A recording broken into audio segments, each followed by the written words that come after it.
grabando? Ya se está grabando. Creo. ¿Y por qué no se le tocó? Ahora ya le ha llegado el pueblo.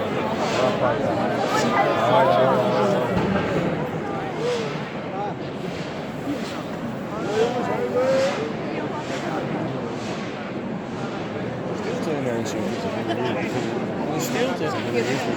Cada vez no, vamos, pasa aquí. Pasa que cada vez se pone más para acá, más para allá. Y al final